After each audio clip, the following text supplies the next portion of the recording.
The air hangs heavy with the scent of old parchment and forgotten dreams. Imagine, if you will, a flickering candlelight casting long shadows across ancient tapestries, the hushed whispers of a bygone era swirling around you like a gentle breeze. Tonight, we embark on a journey, not to judge, but to understand.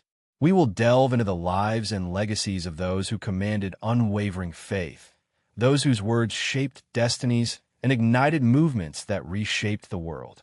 These are the stories of cult leaders, figures both revered and reviled, their influence echoing through the corridors of history. We will not cast aspersions, nor will we offer easy pronouncements of right or wrong. Instead, we will gently explore the tapestry of their lives, the beliefs that fueled their ambitions, and the indelible marks they left on the human story.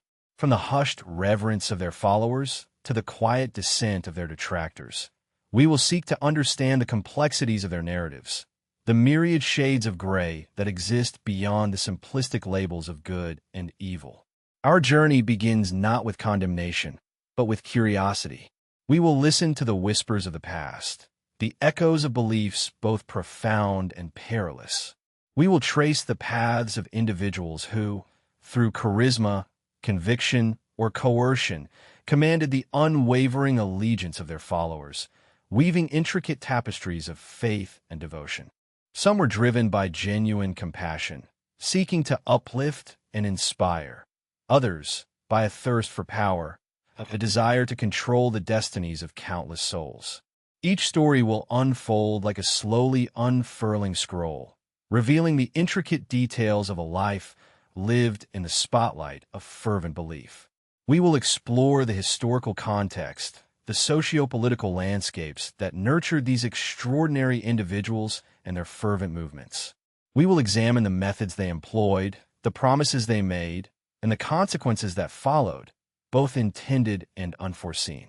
Their followers, bound by shared conviction, formed communities, sometimes thriving, sometimes crumbling under the weight of their own convictions. These are not tales of villains or saints, but of complex human beings, their actions shaped by the circumstances of their time and the unwavering beliefs that guided their steps. We will tread carefully, mindful of the profound impact these individuals had on countless lives, their legacies continuing to shape our world in ways both subtle and profound. We will hear the whispers of their followers, the echoes of their sermons, and the murmurings of those who lived in their shadow. Let us begin our exploration with a mind open to the complexities of history, a heart receptive to the diverse tapestry of human experience, and a spirit prepared to be transported to times long past. We will journey through the ages, tracing the rise and fall of movements, the triumphs and tragedies of those who dared to challenge convention, to inspire, to coerce, to lead. Each leader, each movement, a unique chapter in the grand narrative of humanity, a testament to the enduring power of belief. Tonight, as the darkness envelopes us, we will let the whispers of the past guide our way, revealing the intricate and often paradoxical stories of those who shaped the world through the power of their convictions.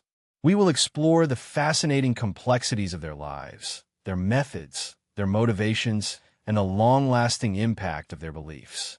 We will delve into the hearts and minds of those who followed, understanding the forces that propelled them to allegiance, often in the face of adversity and doubt. Consider the vast expanse of human history, a boundless ocean of stories, each one a ripple in the grand narrative of humankind. We will focus on particular waves, powerful currents of belief that swept across continents and generations, leaving behind a legacy that continues to echo in our own time. These are not tales of simple heroes or villains, but of human beings, flawed yet compelling, their actions forever etched in the annals of history. Their legacies are multifaceted, their impact profound and far-reaching, shaping the world we inhabit today. Close your eyes, breathe deeply, and let the gentle rhythm of my voice carry you away to a time when the world was shaped by the fervent belief in a single vision, a single leader. Each story, a tapestry woven with threads of faith, ambition, and the enduring power of human connection.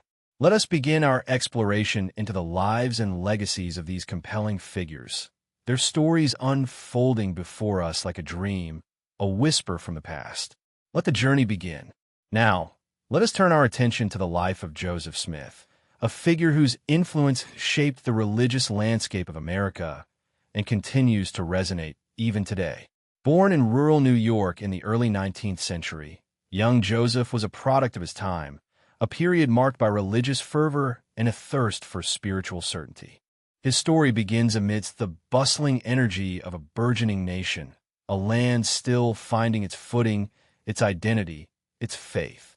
The whispers of religious revivalism filled the air, a fervent desire for spiritual connection permeating the very fabric of society. Amidst this fervent atmosphere, young Joseph, sensitive and searching, embarked on a spiritual quest. He sought answers to the profound questions that plagued his young heart, questions of faith, of purpose, of God's plan for humanity. His journey, marked by both doubt and unwavering conviction, would lead him to a moment that would forever alter the course of his life and the lives of countless others.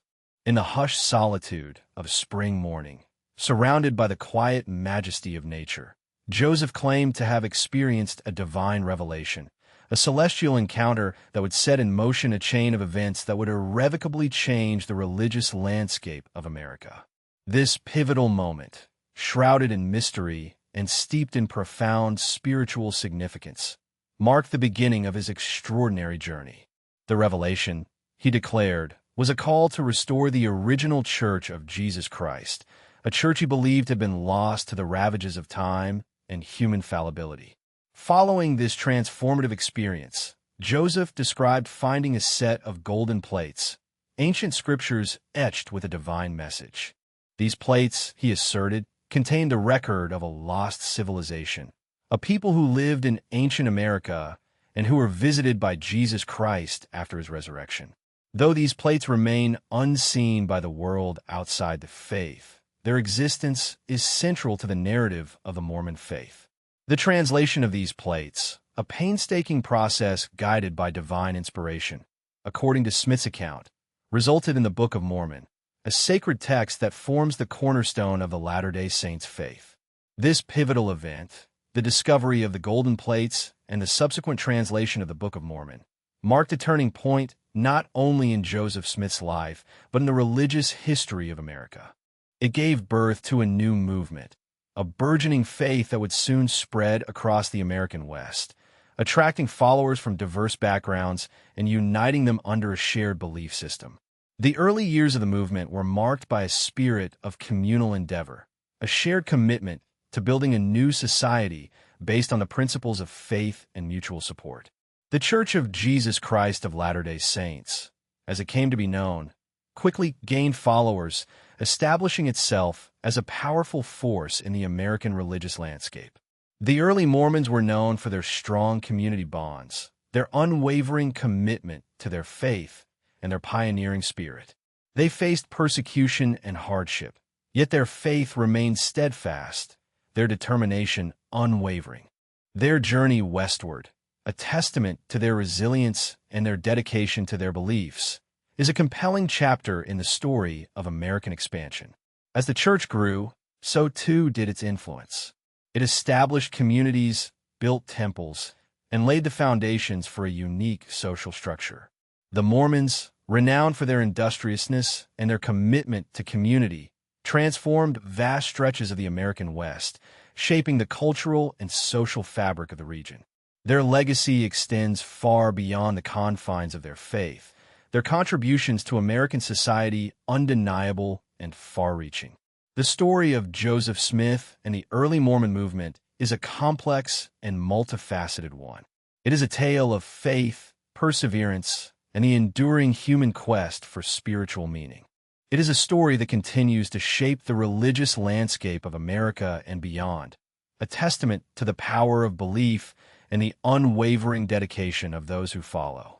While controversies surround his life and the origins of the church, The impact of his teachings and the strength of the community he fostered remain undeniable components of his legacy. The peaceful aspects of the early movement, the communal spirit, and the dedication to building a society based on faith, stand as significant elements in understanding the enduring influence of Joseph Smith and the Church of Jesus Christ of Latter-day Saints. The enduring legacy of Mormonism, its impact on American culture and society, continues to unfold even today, a testament to the enduring power of belief and the transformative capacity of faith. The sun sets on a different kind of landscape now, a landscape etched not in the grandeur of mountains or the serenity of valleys, but in the shadows of human depravity and the chilling echoes of violence. We shift our focus to a figure whose name became synonymous with horror, a name that still sends shivers down the spines of those who remember the events that unfolded under his malevolent influence: Charles Manson. Manson, a man of enigmatic charisma and unsettling charm, possessed a hypnotic power over his followers, a power that transcended logic and reason.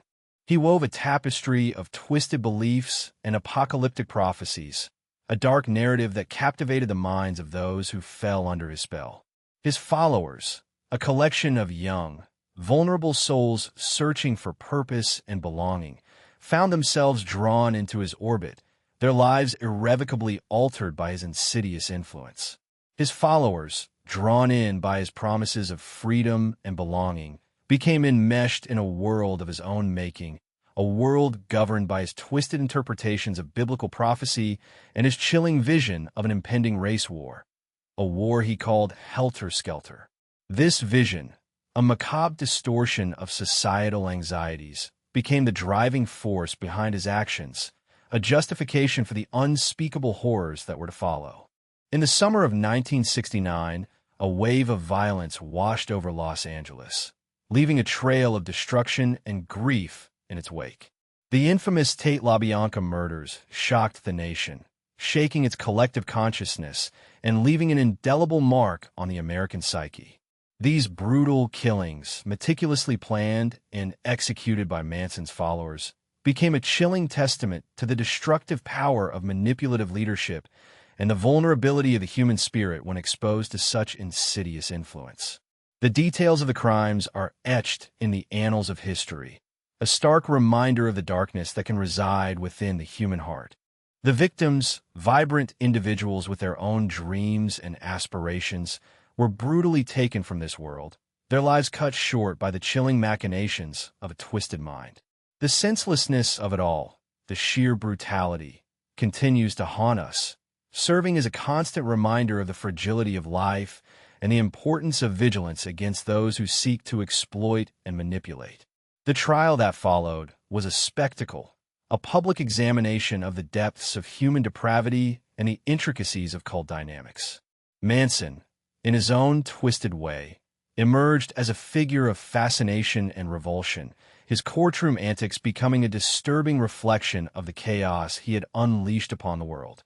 His presence commanded attention. His words, though often nonsensical, held a strange power, a power that seemed to emanate from the disturbing nature of his crimes and the chilling ease with which he had orchestrated them. The psychological impact of Manson's influence on his followers remains a subject of intense study, a testament to the power of manipulation and the vulnerability of those seeking connection and purpose. Their devotion, blind and unquestioning, allowed them to commit acts of unimaginable violence, acts they may never have considered capable of in any other circumstance. The exploration of this dynamic provides a chilling insight into the human capacity for both good and evil, and the delicate balance between them. The legacy of Charles Manson is one of horror and fascination, a dark chapter in American history that continues to resonate even today. His name, forever linked to the Tate LaBianca murders, serves as a haunting reminder of the dangers of unchecked power, the seductive nature of manipulation, and the tragic consequences of unquestioning devotion. His story is a cautionary tale, a chilling exploration of the human capacity for both darkness and destruction, a reminder that the shadows of the past can linger long after the events themselves have faded. The events surrounding him, and the lasting psychological impact on the victims' families and society as a whole serves as a constant reminder of the importance of understanding the dynamics of cult behavior and protecting the vulnerable from such manipulation. The echoes of Helter Skelter continue to reverberate through the corridors of time, a somber testament to the enduring power of evil and the lasting scars it leaves upon the human soul. His legacy serves as a constant reminder of the fragility of innocence and the chilling consequences of unchecked power. The wind whispers secrets through the Texas plains, carrying with it the echoes of a tragedy etched into the heartland of America. We turn our attention now to a different kind of darkness, one shrouded in religious fervor and culminating in a devastating confrontation that left an indelible mark on the nation's conscience. The story of David Koresh and the Branch Davidians at Waco. David Koresh, a charismatic and controversial figure, presented himself as a prophet, a chosen one divinely appointed to interpret the scriptures and lead his followers toward a new era of spiritual enlightenment. His interpretations of the Bible, often unconventional and highly personal, were the bedrock of his teachings, drawing in a devoted following who sought spiritual guidance and a sense of belonging. The Branch Davidians, a group with roots stretching back to the Seventh-day Adventist Church, found themselves drawn into Koresh's orbit, captivated by his pronouncements and his promises of salvation. Their community at Mount Carmel, near Waco, Texas, became a microcosm of their beliefs, a secluded haven where they lived according to Koresh's dictates, their lives interwoven with his teachings and his increasingly erratic pronouncements. Life within the compound was cloaked in an atmosphere of intense devotion and strict adherence to Koresh's rules. The community was self-sufficient, operating largely in isolation from the outside world. This isolation, while providing a sense of unity and purpose for some, also served to insulate the group from external influences and perspectives, creating an environment ripe for manipulation and control. The lines between religious devotion and unquestioning obedience became increasingly blurred as Koresh's influence grew stronger with each passing year. The idyllic facade of the Mount Carmel compound, however, concealed a darker undercurrent. Rumors of abuse and isolation began to surface, raising concerns among local authorities and federal agencies. Allegations of child abuse and the increasingly erratic behavior of Koresh fueled the growing unease, culminating in a federal raid on the compound in February 1993. This raid, however, did not proceed as planned. The initial assault, intended to serve as a swift and decisive operation, quickly escalated into a tense and protracted standoff. The ensuing siege, a tragic clash between law enforcement and a highly isolated religious community, lasted for 51 days, a period marked by intense negotiations, escalating tensions, and the agonizing uncertainty of the outcome. The days stretched into weeks, as federal agents attempted to engage with Koresh and his followers, seeking a peaceful resolution. However, the communication was fraught with mistrust and misunderstanding, further intensifying the situation. The compound became a crucible of fear and uncertainty, its inhabitants caught in the crossfire of a conflict they could not escape. On April 19, 1993, the siege reached its tragic climax. A massive fire engulfed the compound, resulting in the deaths of 76 people, including Koresh and many of his followers, many of them women and children. The events at Waco remain deeply controversial and are widely debated to this day. The aftermath of the Waco siege left an enduring scar on the American consciousness, raising profound questions about law enforcement tactics, religious freedom, and the complexities of handling situations involving highly isolated and potentially dangerous groups. The tragedy serves as a stark reminder of the potential dangers of religious extremism, the devastating consequences of unchecked power, and the delicate balance between individual freedoms and the protection of society. The story of David Koresh and the Branch Davidians at Waco is a complex and layered one, a tragic narrative woven from threads of religious fervor, isolation, manipulation, and ultimately devastating violence. It is a tale that continues to haunt our collective memory, prompting reflection on the fragility of life, the enduring power of belief, and the profound consequences of unchecked authority. The whispers on the Texas plains carry with them the echoes of a tragedy that serves as a cautionary tale, urging us to consider the delicate balance between faith, freedom, and the protection of the innocent. The lingering questions and unresolved controversies surrounding Waco serve as a stark reminder of the importance of understanding the dynamics of cult behavior and preventing similar tragedies from occurring in the future. The legacy of Waco compels us to examine our own beliefs, our own capacity for understanding different perspectives, and our responsibility to protect the vulnerable. The humid air hangs heavy, thick with the scent of jungle blossoms and the unspoken dread that clings to the memory of a place forever etched in infamy. Jonestown, Guyana. Here, in the heart of the South American wilderness, a chilling chapter in the history of cults unfolded, a tale of charismatic manipulation, unwavering devotion, and ultimately, unspeakable tragedy. We delve now into the life and legacy of Jim Jones and the People's Temple, a story that continues to resonate with chilling relevance. Jim Jones, a man of captivating charisma and unsettling ambition, began his ministry with seemingly benevolent intentions. His message, one of social justice and racial equality, resonated deeply with a diverse and often marginalized community in Indianapolis, Indiana. The People's Temple, under his leadership, attracted a devoted following drawn to his promises of a utopian society, a refuge from the harsh realities of the outside world.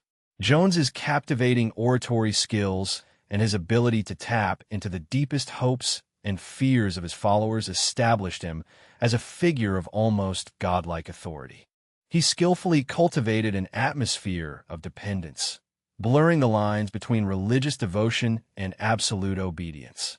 As his power grew, so too did his control over the lives of his followers, extending into every facet of their existence.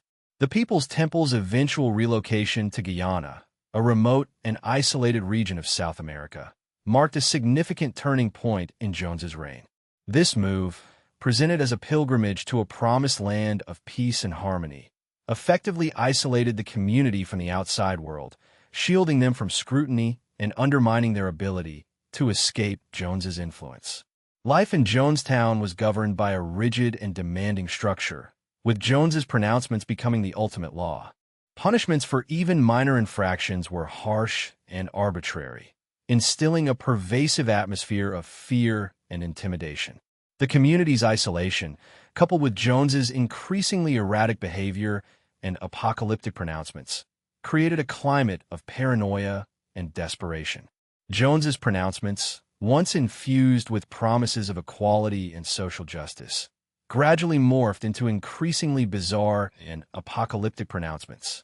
He cultivated a culture of fear, portraying himself as the sole protector of his followers from external threats, real or imagined. This created an environment where his followers readily surrendered their autonomy, their identities, and ultimately, their lives. The tragic climax arrived on November 18, 1978, a day that indelibly stained the pages of history. On that day, under Jones's orders, over 900 members of the People's Temple perished in a mass suicide/murder, a horrifying event that sent shockwaves throughout the world. The scene that unfolded, a chilling tableau of death and despair in the remote jungle, remains a haunting testament to the destructive power of charismatic manipulation and the fragility of human trust. The events of Jonestown continue to raise profound questions about the psychology of cults, the vulnerability of individuals to charismatic leaders, and the dangers of unchecked power. The mass suicide/murder was not a spontaneous act, but the culmination of years of systematic psychological manipulation, fear-mongering, and the erosion of individual autonomy. The community's isolation played a crucial role in this process, shielding them from external perspectives and reinforcing Jones's dominance. The enduring legacy of Jonestown is a multifaceted one, reminding us of the potential for charismatic leaders to exploit the hopes and fears of their followers, manipulating them into acts of unthinkable violence. The tragedy serves as a poignant reminder of the importance of critical thinking, the dangers of unquestioning obedience, and the vital need for social support and critical scrutiny in the face of extraordinary claims. The whispers from the jungle still carry the echoes of a tragedy that continues to haunt us, urging us to learn from the past and to guard against the insidious threat of manipulative leadership. The stories of those lost in Jonestown serve as a somber testament to the enduring power of human vulnerability and the chilling consequences of unchecked power. The legacy of Jonestown remains a cautionary tale, a chilling reminder of the depths of human capacity for both good and unspeakable evil. The year is 1995. The bustling city of Tokyo, a vibrant tapestry of neon lights and ancient traditions, is about to be irrevocably altered. A chilling silence descends, punctuated only by the muffled coughs and gasps of unsuspecting commuters. We turn our attention now to Shoko Asahara and Aum Shinrikyo, a story of apocalyptic prophecies, clandestine operations, and a terrifying act of state-sponsored terrorism. Shoko Asahara, a charismatic yet enigmatic figure, presented himself as a spiritual leader, a prophet foretelling an impending apocalypse. His teachings, a blend of Buddhism, Hinduism, and apocalyptic visions, resonated with a growing number of followers seeking meaning and purpose in a rapidly changing world. Aum Shinrikyo, the organization he founded, was cloaked in secrecy, its inner workings obscured from public view. This secretive nature allowed Asahara to cultivate a devoted following, impervious to external scrutiny. Asahara's pronouncements, initially infused with spiritual promises, gradually became increasingly erratic and violent. His followers, bound by oaths of absolute obedience, unquestioningly followed his directives. The organization expanded its reach, amassing wealth and influence, establishing facilities across Japan, and even venturing into international territories. The group's activities, however, remained largely hidden from the public eye.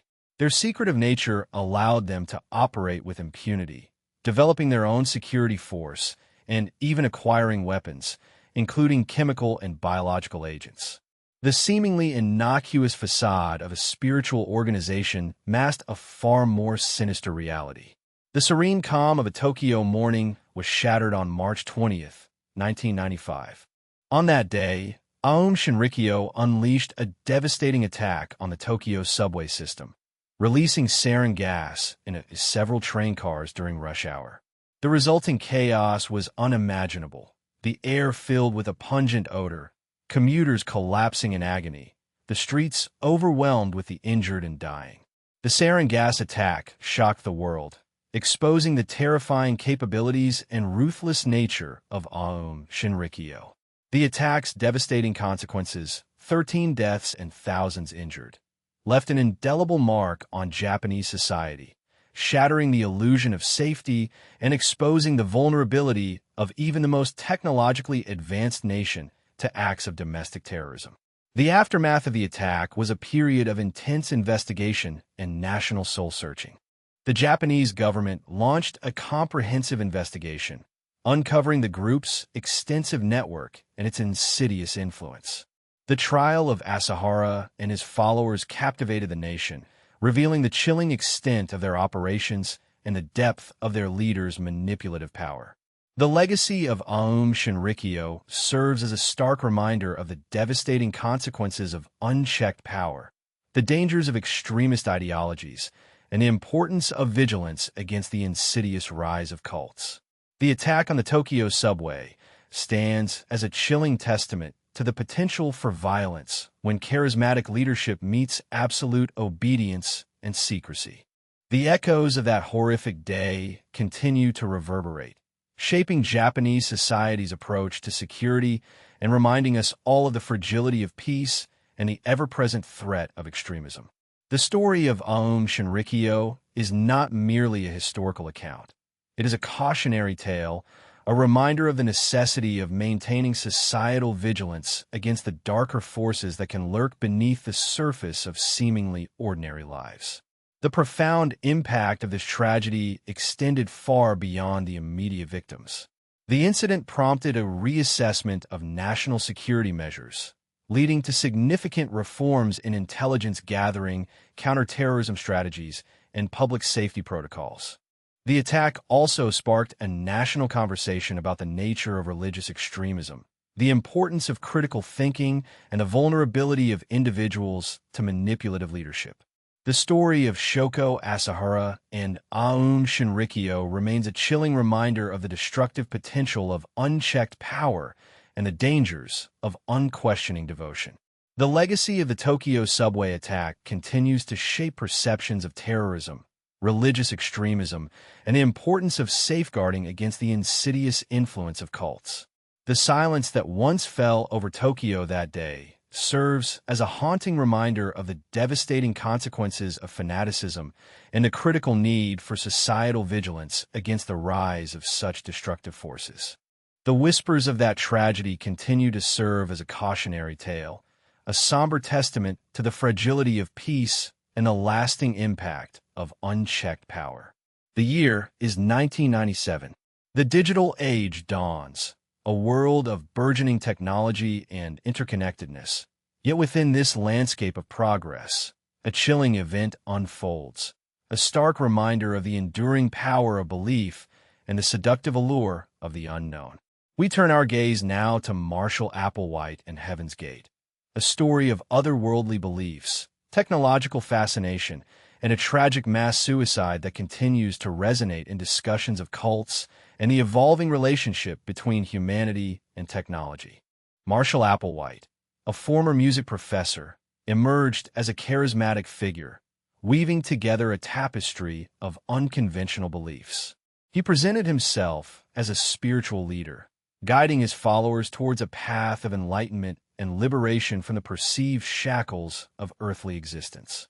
His teachings blended elements of Christianity with a profound belief in extraterrestrial life and the concept of human evolution beyond the confines of physical existence.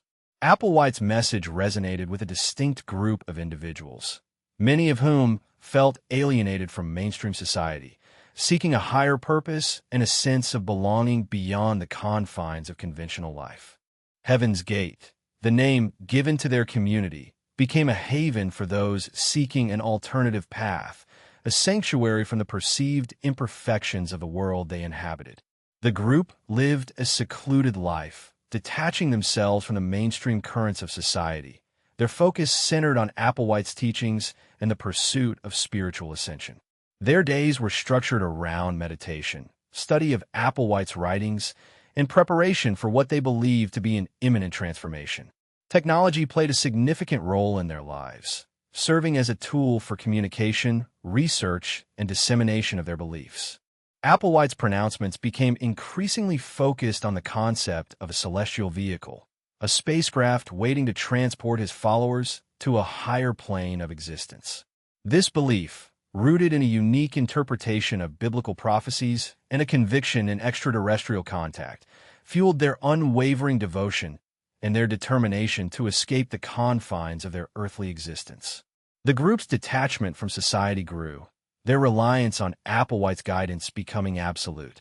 The world outside their secluded community seemed increasingly irrelevant, their focus entirely absorbed by the promise of a transcendent future. Their actions, though viewed with bewilderment and alarm from the outside, were perfectly rational within the confines of their shared belief system. The culmination of their beliefs came in March 1997, when 39 members of Heaven's Gate, including Applewhite himself, engaged in a mass suicide. They believed this act was necessary to shed their earthly bodies and board the alien spacecraft, achieving the spiritual ascension they had so fervently sought. The event sent shockwaves across the globe, raising profound questions about the nature of belief, the psychology of cult membership, and the seductive power of charismatic leadership. The Heaven's Gate tragedy highlighted the complex interplay between belief systems, technology, and the search for meaning in a rapidly changing world. The group's embrace of technology, far from being a sign of modernity, served to reinforce their detachment from mainstream society and enhance their commitment to their unique belief system. The Internet, a tool for connection and communication, became a means of isolation and reinforcement of their shared worldview. The lasting impact of Heaven's Gate's actions continues to shape discussions about cults, the dangers of unchecked belief, and the importance of critical thinking in a world saturated with information. The event serves as a stark reminder of the vulnerability of individuals to manipulative leadership and the devastating consequences that can arise when belief systems become detached from reality. The story of Heaven's Gate is not just a tale of tragedy. It is a profound exploration of the human desire for meaning, the allure of the unknown, and the complex relationship between technology and belief. The echoes of their departure continue to resonate, reminding us of the enduring power of belief and the importance of understanding the factors that contribute to the formation and actions of cults. The legacy of Heaven's Gate serves as a cautionary tale, a somber reminder of the potential for tragedy when belief becomes unshakable and detachment from reality becomes absolute. The quiet departure of those 39 souls remains a haunting testament to the complexities of human belief and the enduring power of the unseen. The mid-20th century witnessed the rise of a unique phenomenon, a self-proclaimed religion that would capture the imaginations and, for many, the lives of millions across the globe. We now turn our attention to L. Ron Hubbard and the genesis of Scientology, a complex organization with a controversial history and a lasting impact on the world. Its origins lie in the mind of a man who, through a blend of charisma, ambition, and a carefully constructed system of beliefs, created a global movement. L. Ron Hubbard, a science fiction writer and adventurer, began to develop his ideas in the post-war era, a time of uncertainty and spiritual searching. His early writings laid the foundation for Dianetics, a system he presented as a path towards mental and spiritual well-being. This initial concept focused on the concept of the reactive mind and its influence on human behavior, would later evolve into the more expansive and complex system of Scientology. Hubbard's charisma played a crucial role in the growth of his movement. He presented himself as a spiritual leader, possessing unique insights into the human condition and the potential for human evolution. His teachings resonated with individuals seeking meaning and purpose in their lives, offering a framework for understanding and overcoming personal challenges. The structure of Scientology, built upon a hierarchical system of beliefs and practices, proved to be remarkably effective in attracting and retaining members. The organization's elaborate system of auditing, a form of counseling designed to address the reactive mind, provided a sense of structure and purpose for its adherents. The hierarchical structure, with its escalating levels of commitment and financial investment, fostered a sense of loyalty and dependence on the organization and its leadership. Scientology's expansion into a global organization was a testament to Hubbard's organizational skills and his ability to cultivate a devoted following. Branches of the Church of Scientology spread across continents, attracting individuals from diverse backgrounds and walks of life. The organization's carefully crafted public image, emphasizing self-improvement and spiritual growth, helped to attract a wide range of individuals, including celebrities and prominent figures from various fields. However, the history of Scientology is not without its controversies. The organization has faced numerous accusations of unethical practices, including allegations of harassment, intimidation, and financial exploitation. The internal workings of Scientology have remained largely secretive, fueling speculation and criticism regarding its operational methods and its impact on its members. The intense loyalty demanded of Scientologists, coupled with the organization's control over its members' lives, has led to many instances of strained relationships with families and former members. The legal battles fought by Scientology and its opponents have added another layer of complexity to the organization's narrative. Lawsuits, investigations, and public scrutiny have exposed the organization to intense scrutiny, revealing a system of control that critics have likened to a cult. The intense scrutiny surrounding Scientology has raised concerns about the ethical implications of its practices and the potential for abuse of power. Despite the controversies, Scientology continues to maintain a significant presence in the world today. Its global network of churches and centers provides a framework for its adherents to practice their beliefs and participate in the organization's activities. The organization's enduring influence lies in its ability to offer a sense of community, purpose, and a path towards personal transformation for its members. Scientology's complex structure, with its layers of commitment and escalating financial demands, has fostered a strong sense of loyalty among its members. The legacy of L. Ron Hubbard and the Church of Scientology remains a subject of ongoing debate and scrutiny. The organization's influence on its members, its controversial practices, and its complex relationship with the outside world have made it a compelling case study in the dynamics of belief systems, organizational structures, and the enduring power of charismatic leadership. The story of Scientology is a complex narrative, a blend of ambition, spiritual searching, and controversy, leaving a lasting mark on the landscape of religious movements and the study of cults. The organization's enduring presence, despite the controversies and challenges it has faced, serves as a reminder of the resilience of belief systems and the intricate interplay between belief, power, and the human search for meaning. The story of Scientology is far from over, and its continued existence in the 21st century presents ongoing questions about its future and its lasting impact on the world. Its legacy is one of both profound influence and intense controversy, a testament to the complexities of human belief and the enduring power of charismatic leadership. The whispers of its influence continue to resonate, reminding us of the enduring power of belief and the complex tapestry of human experience. The post-World War II era saw the rise of numerous movements seeking to redefine spiritual and social landscapes. Among these, the Unification Church, founded by Sun Myung Moon, stands as a compelling example of a global religious movement with a complex and controversial history. Moon's teachings, a blend of Christian theology and unique interpretations of biblical prophecy, created a unique appeal that resonated with many, while simultaneously sparking significant controversy. Moon presented himself as a messianic figure, tasked with completing the unfinished work of Jesus Christ. His teachings emphasized the restoration of God's original intention for humanity and the establishment of a unified world under God's dominion. This vision, coupled with Moon's charismatic personality, attracted a devoted following that would spread across the globe. His emphasis on the importance of family and the concept of God's love resonated deeply within many seeking spiritual guidance and a sense of belonging. The Unification Church's global expansion was a remarkable feat, demonstrating Moon's organizational skills and the dedication of his followers. Missionaries, often young and idealistic, spread Moon's teachings across continents, establishing churches and communities in diverse cultural settings.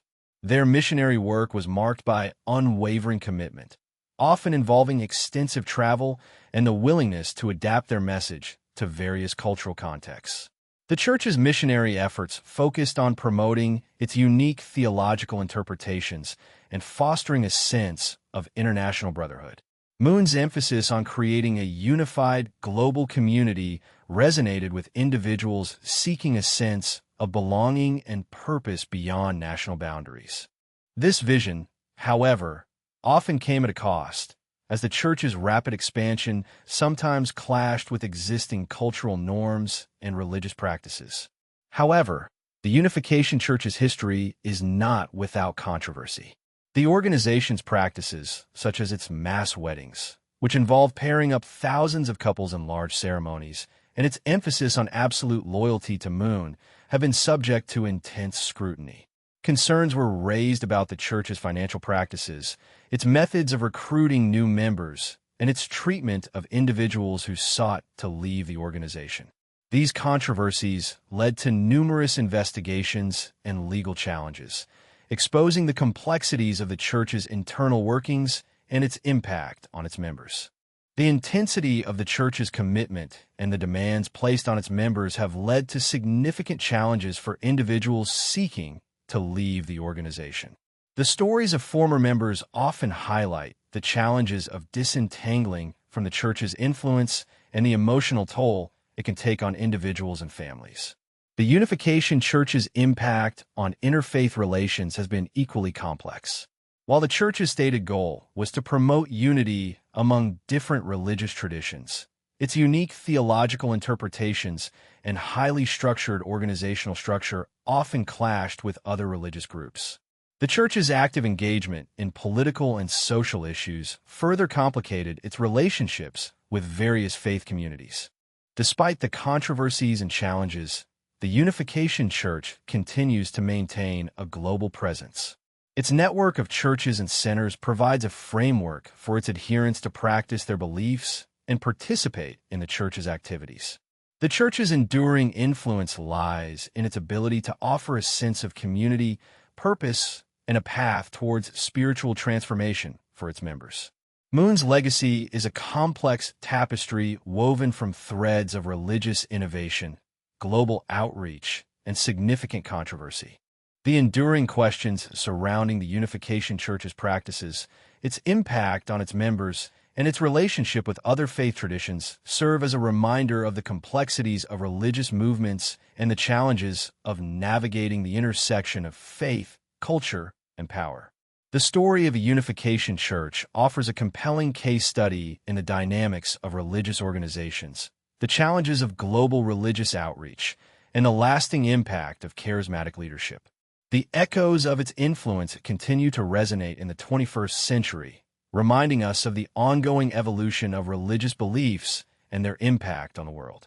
The legacy of Sun Myung Moon and the Unification Church serves as a poignant reminder of the intricate interplay between faith, power, and the human search for meaning. Its global reach and enduring presence highlight the complex and often contradictory nature of religious movements and their impact on the world. The narrative of the Unification Church is a rich tapestry of belief, ambition, and lasting consequences, a story that continues to unfold and resonate through the years. The 1970s witnessed a surge in spiritual seeking, a yearning for meaning and transcendence that resonated deeply within a generation grappling with societal shifts and uncertainty.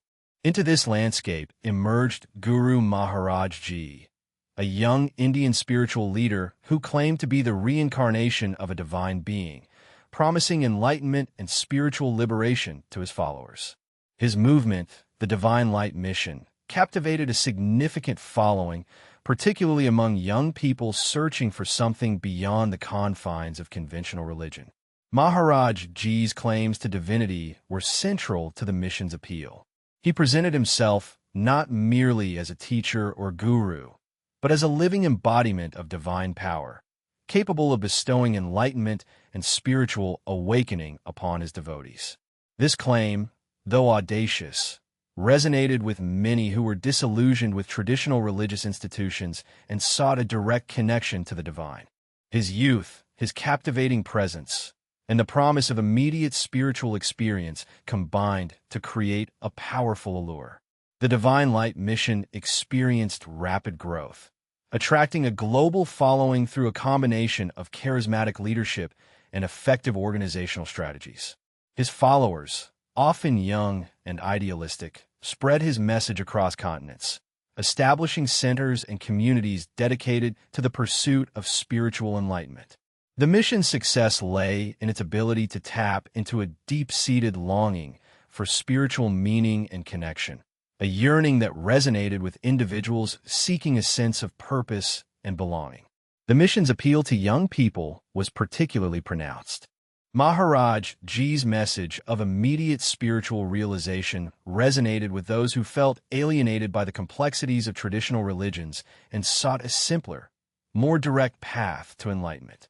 His teachings, while often shrouded in mystery, promised a profound transformation of consciousness, a liberation from the constraints of the material world. This promise captivated a generation seeking a sense of purpose and meaning amid societal upheaval. However, the Divine Light mission's trajectory was not without its challenges. As the movement grew, internal tensions and disagreements emerged, leading to fragmentation and a decline in its overall influence. Questions surrounding Maharaj Ji's lifestyle and the organization's financial practices contributed to growing skepticism among some followers. The initial enthusiasm gradually waned as the movement struggled to reconcile its ideals with the realities of organizational maintenance and the complexities of managing a large and diverse following. The decline of the Divine Light mission serves as a cautionary tale about the fragility of spiritual movements built on charismatic leadership and extraordinary claims. The movement's eventual fragmentation highlights the inherent challenges of maintaining unity and consistency within a large-scale organization driven by a singular vision. The loss of momentum and the dissipation of the initial enthusiasm point to the complexities of sustaining spiritual fervor over time and maintaining a cohesive structure amidst internal disagreements. The lasting impact of the Divine Light mission extends beyond its organizational history. It offers a valuable case study in the dynamics of spiritual movements, highlighting the allure of charismatic leadership, the complexities of managing large-scale organizations, and the challenges of sustaining spiritual fervor in the face of internal divisions and external scrutiny. The movement's appeal to young people emphasizes the importance of understanding the factors that draw individuals to unconventional spiritual paths and the potential vulnerabilities of those seeking spiritual guidance. The story of the Divine Light mission is a compelling narrative of rise and fall, of intense spiritual fervor and subsequent disillusionment. It serves as a reminder of the transient nature of charismatic influence and the complexities inherent in building and sustaining lasting spiritual communities. The movement's legacy lies not only in its history, but also in its contribution to our understanding of the factors that shape spiritual movements, the dynamics of leadership, and the ongoing human search for meaning and transcendence. The echoes of its appeal continue to resonate, prompting reflection on the enduring power of charismatic leaders and the complexities of spiritual seeking in a rapidly changing world. The legacy of Guru Maharaj Ji and the Divine Light mission serves as a quiet reminder of the fleeting nature of spiritual fervor and the enduring quest for meaning that underlies many such movements. The arid landscapes of Oregon held a silent promise in the 1980s, a promise whispered on the winds that carried the teachings of Bhagwan Sri Rajneesh. A charismatic Indian spiritual leader, Rajneesh, or Osho as he preferred to be called, attracted a diverse following with his unconventional blend of Eastern mysticism and Western psychology.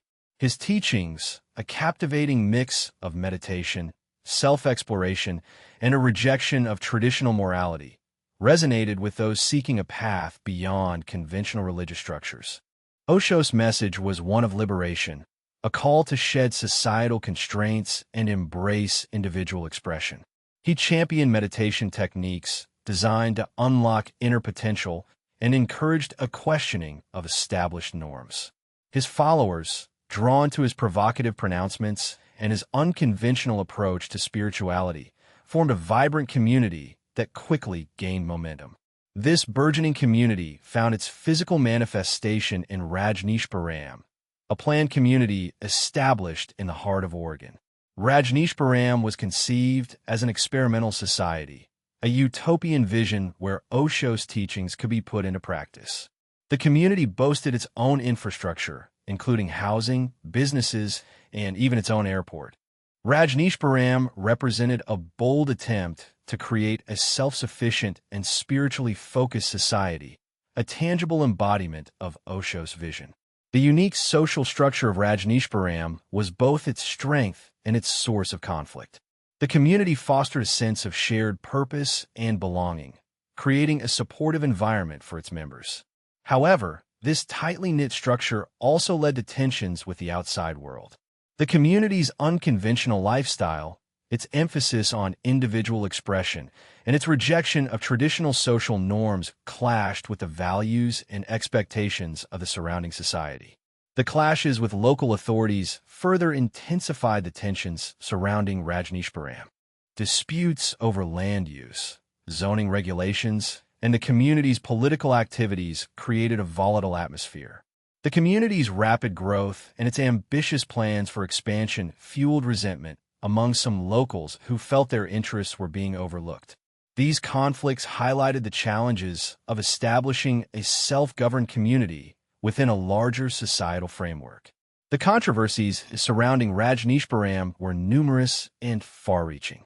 Allegations of illegal activities, including wiretapping and attempts to influence local elections, further alienated the community from its neighbors. The community's unconventional lifestyle, its rejection of traditional values, and its clashes with authorities contributed to a growing sense of distrust and animosity.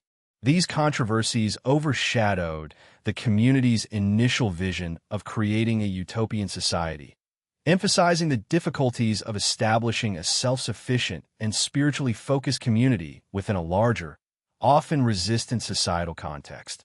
The eventual dissolution of Rajneeshpuram marked the end of a bold experiment in communal living. The community's internal conflicts, its clashes with external authorities, and the controversies surrounding Osho's leadership ultimately led to its demise. Rajneeshpuram's story serves as a compelling case study in the challenges of creating a self-governed community and the complexities of reconciling individual freedom with collective responsibility. The legacy of Rajneeshpuram remains a complex and multifaceted one. While the community's utopian vision ultimately failed, its story offers valuable insights into the dynamics of communal living, the challenges of establishing self-sufficient societies, and the tensions that can arise between utopian ideals and the realities of societal interaction. The experiment, though ultimately unsuccessful, left an indelible mark on the landscape of spiritual communities, underscoring the complexities of building and sustaining communities based on unconventional beliefs and practices. The echoes of Rajneeshpuram's experiment continue to resonate, prompting reflection on the inherent difficulties of establishing alternative societies, the challenges of balancing individual freedoms with the needs of a collective, and the enduring allure of utopian ideals. The story serves as a quiet reminder of the complexities of human interaction and the inherent tensions between individual expression and societal harmony. The legacy of Bhagwan Sri Rajneesh and Rajneeshpuram is a testament to the enduring human quest for spiritual fulfillment and the inherent complexities of translating utopian visions into tangible realities. The late 19th century witnessed a burgeoning interest in Eastern spirituality within Western intellectual circles, a thirst for knowledge beyond the confines of established religious doctrines. Into this landscape stepped Annie Besant, a woman whose life and work would profoundly shape the course of theosophy and its enduring influence on spiritual thought. A captivating orator and writer, Besant's intellectual prowess and unwavering conviction propelled her to the forefront of the theosophical movement, leaving an indelible mark on its trajectory and global reach. Besant's journey began within the established framework of the Church of England, but her intellectual curiosity led her to question its doctrines and seek a broader understanding of spiritual truths.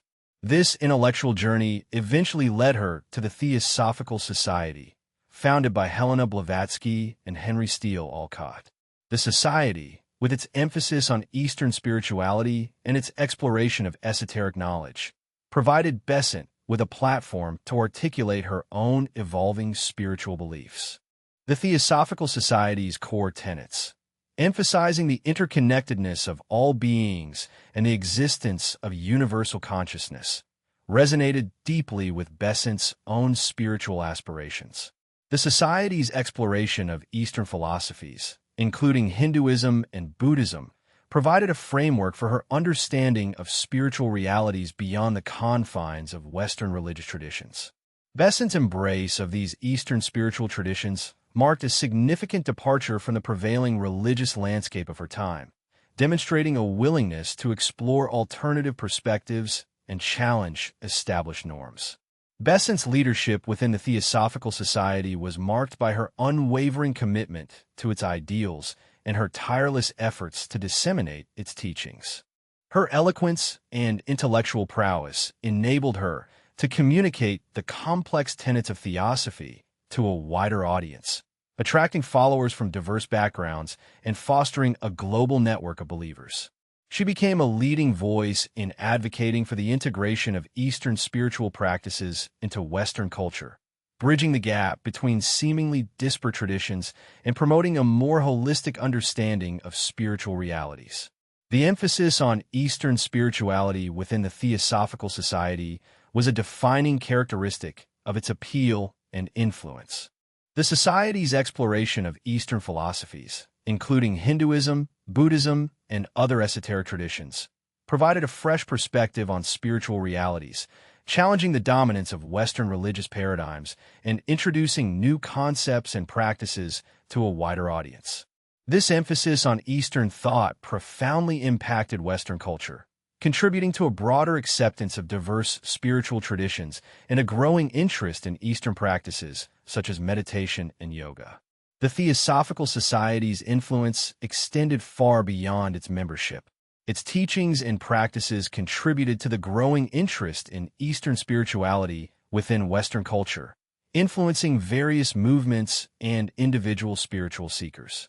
The Society's emphasis on universal brotherhood, its exploration of esoteric knowledge, and its advocacy for social justice resonated with many who sought a more inclusive and spiritually fulfilling way of life.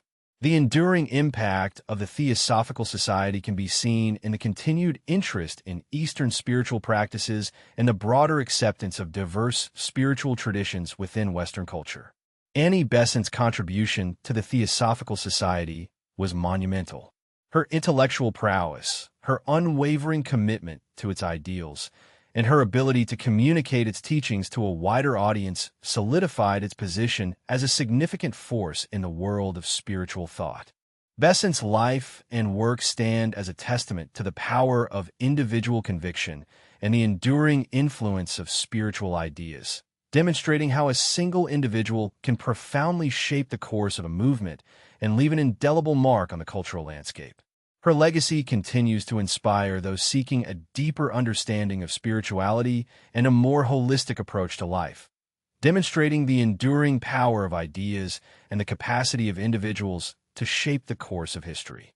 The echoes of her voice and the wisdom she shared continue to resonate, reminding us of the enduring power of belief and the transformative potential of spiritual exploration. Her life's work underscores the complex interplay between individual convictions and the broader societal embrace of new ideas, demonstrating the transformative potential of both. The mid-19th century saw the rise of a new religious movement in the United States, one that would spread its influence across continents and generations. At its heart was Ellen G. White, a woman whose visions and writings shaped the development of the Seventh-day Adventist Church, a faith distinguished by its unique blend of biblical prophecy, health practices, and a global community. Ellen White's story began in a time of religious ferment, a period marked by both spiritual revival and social upheaval. Her experiences, marked by profound spiritual visions and a deep conviction in divine guidance, laid the foundation for her unique role within the burgeoning Adventist movement. These visions, often described in vivid detail, provided the basis for her extensive writings, which would become foundational texts for the Seventh-day Adventist Church. Her narratives, infused with a sense of urgency and prophetic insight, captured the hearts and minds of many seeking spiritual direction and guidance during a time of uncertainty and rapid social change. White's visions frequently focused on biblical prophecy, interpreting end-times events, and emphasizing the importance of adhering to God's commandments. This focus on prophecy instilled a strong sense of purpose and anticipation within the burgeoning Adventist community, shaping their worldview and informing their beliefs about the future. Her interpretations of Scripture, delivered with unwavering conviction, provided a framework for understanding the world and their place within God's plan. This apocalyptic perspective, tempered by a strong emphasis on ethical conduct and personal responsibility, resonated deeply with many who found solace and purpose in her message. The Seventh-day Adventist Church, deeply influenced by White's teachings, developed a distinctive identity shaped by its adherence to biblical principles and its emphasis on practical living. The Church's commitment to Sabbath observance, a practice rooted in biblical tradition, provided a framework for community and spiritual reflection. This dedication to the Sabbath, a day set aside for rest and worship, became a central pillar of the Adventist faith, shaping the rhythm of daily life for its adherents. Central to the Seventh-day Adventist faith are its health and dietary practices, strongly influenced by White's writings and visions. These practices, emphasizing temperance and a healthy lifestyle, reflect a holistic approach to faith, linking physical well-being with spiritual health. The emphasis on vegetarianism and a balanced diet became distinctive features of the Adventist lifestyle, reflecting a belief in the importance of caring for the body as a temple of the Holy Spirit. This holistic approach to faith, emphasizing both spiritual and physical well-being, contributed to the Church's distinctive identity and resonated with many seeking a balanced and meaningful way of life. The global expansion of the Seventh-day Adventist Church is a testament to the enduring appeal of its message and the strength of its community. The Church's missionary efforts, inspired by White's writings and guided by a deep commitment to sharing their faith, have established a global presence, extending its reach to diverse cultures and communities across the world. The Church's emphasis on education, healthcare, and community service has further enhanced its reputation and contributed to its widespread acceptance in various parts of the world. Ellen G. White's influence on the Seventh-day Adventist Church is undeniable. Her visions, writings, and unwavering faith shaped its foundational tenets, its unique practices, and its global expansion.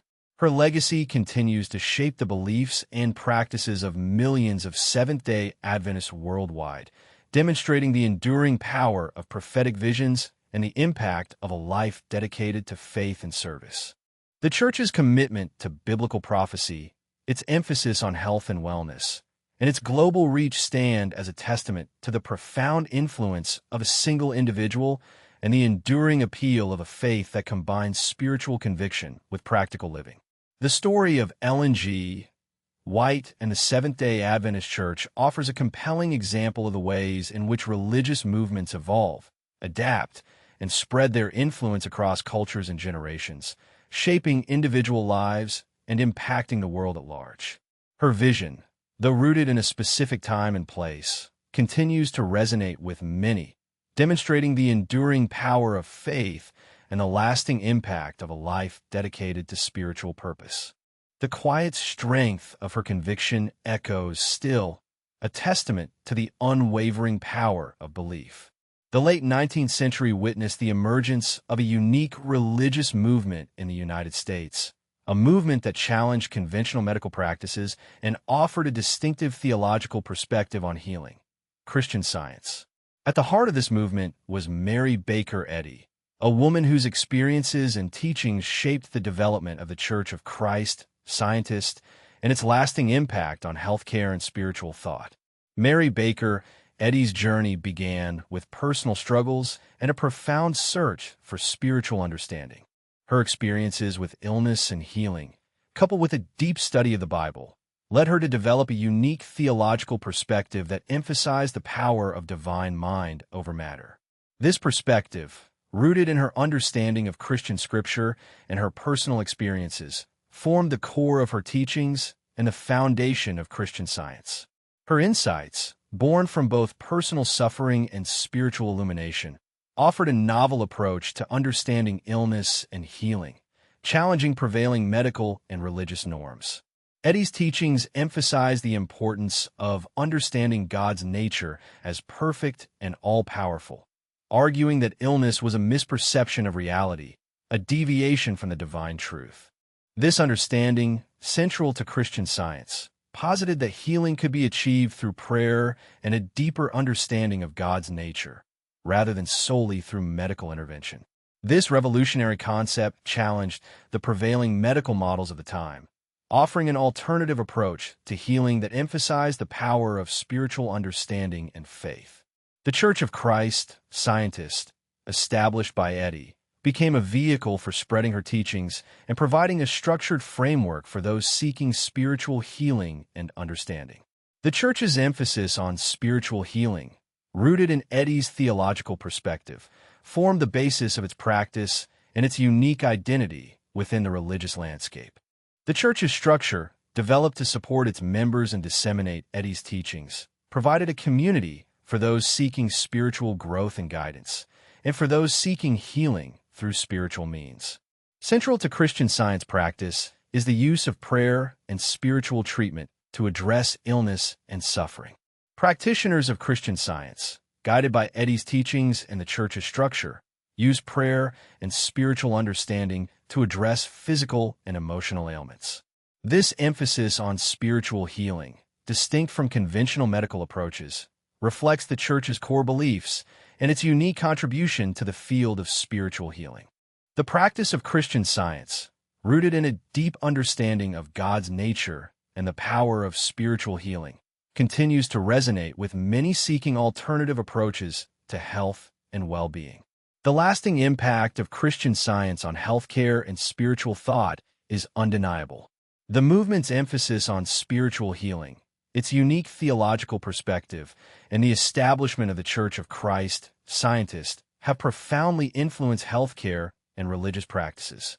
The Church's advocacy for spiritual healing offered a counterpoint to prevailing medical practices, highlighting the importance of spiritual well-being in the healing process. The Church's emphasis on spiritual understanding, coupled with the practice of spiritual healing, has left an enduring mark on both religious and medical thought. Mary Baker Eddy's legacy extends beyond the confines of religious practice.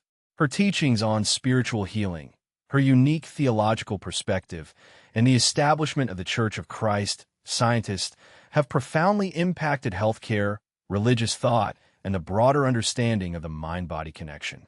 Her influence continues to shape the understanding of healing and spirituality, demonstrating the lasting impact of a life dedicated to exploring the relationship between faith, health, and well-being. The quiet strength of her conviction, born from personal experience and spiritual insight, continues to resonate, a testament to the enduring power of belief and the enduring search for meaning and healing. The gentle persistence of her message, whispered through the years, speaks volumes about the ongoing quest for spiritual understanding and the enduring hope for healing found within the human spirit. The legacy of Mary Baker Eddy, a testament to the enduring power of belief, continues to shape perceptions of healing and faith, offering a quiet reflection on the complex interplay between spirituality and health. The story of Mormonism is one marked by both fervent belief and significant internal divisions. Following the assassination of Joseph Smith Sr., the founder of the Latter-day Saints movement, a profound schism emerged within the burgeoning faith, fracturing the community and leading to the establishment of distinct branches. Central to this division was Joseph Smith III, the eldest son of Joseph Smith Sr., whose leadership shaped the trajectory of a separate Mormon lineage, the reorganized Church of Jesus Christ of Latter-day Saints. Joseph Smith III, inheriting not only his father's name, but also a significant portion of his father's following, found himself at the epicenter of a religious and political storm. The death of his father left a power vacuum within the burgeoning Mormon movement, a vacuum that sparked intense debate and fierce competition for leadership. Various factions emerged, each vying for control and interpretation of Smith Sr.'s teachings, setting the stage for a lasting division within the movement. The young Smith III, thrust into this complex situation, navigated the treacherous waters of religious succession, attempting to consolidate his father's legacy and guide his followers toward a unified future. The reorganized Church of Jesus Christ of Latter-day Saints, under Smith III's guidance, embarked on a path distinct from the dominant branch of Mormonism. This separation was not merely a matter of organizational structure, but reflected fundamental differences in theological interpretation and emphasis. Smith III, striving to consolidate and refine his father's teachings, sought to distance his church from the controversial practices and beliefs that had drawn criticism and persecution upon the early Mormon movement. This path, carefully chosen and deliberately pursued, defined a new chapter in Mormon history, one that embraced a more moderate and less controversial approach to religious practice. One of the key distinctions between the reorganized church and the dominant LDS church lay in its approach to polygamy. The practice of polygamy, adopted by some leaders within the LDS church, became a significant source of controversy and legal challenges. Smith III, however, firmly rejected polygamy, believing it to be inconsistent with his interpretation of his father's teachings and detrimental to the church's image and growth. This decisive rejection of polygamy marked a significant divergence from the LDS church, creating a clear distinction between the two branches and shaping the identity of the reorganized church. This decision, a bold stroke in the face of prevailing Mormon practices, defined the church's character and ensured its survival amidst considerable social and political opposition. Beyond the issue of polygamy, the reorganized church also differed in its emphasis on certain theological aspects. Smith III, in his interpretation of his father's revelations, placed greater emphasis on the restoration of the original Christian church, seeking to align the Mormon faith more closely with traditional Christian doctrines. This approach, differing from a more unique theological interpretations of the LDS church, resulted in a more orthodox Christian identity for the reorganized church. This subtle yet significant shift in emphasis shaped the church's theological landscape, defining its relationship with other Christian denominations and its place within the broader religious context. The reorganized church, under Smith III's leadership, also pursued a more conciliatory approach towards mainstream society. The early Mormon movement had faced considerable persecution and hostility, resulting in conflict and displacement. Smith III, however, sought to foster better relations with the wider community, promoting a message of peace and cooperation. This diplomatic approach, a marked departure from the more confrontational strategies of the past, allowed the reorganized church to flourish and gain acceptance in society. This shift in social strategy significantly impacted the church's growth and stability, reflecting a conscious effort to build bridges and foster positive relationships with non-Mormon communities. The legacy of Joseph Smith III is one of resilience, adaptation, and theological reinterpretation. His leadership of the reorganized Church of Jesus Christ of Latter-day Saints represents a significant branch within the broader Mormon tradition, a branch characterized by its distinct theological perspectives, its rejection of polygamy, and its emphasis on reconciliation with mainstream society.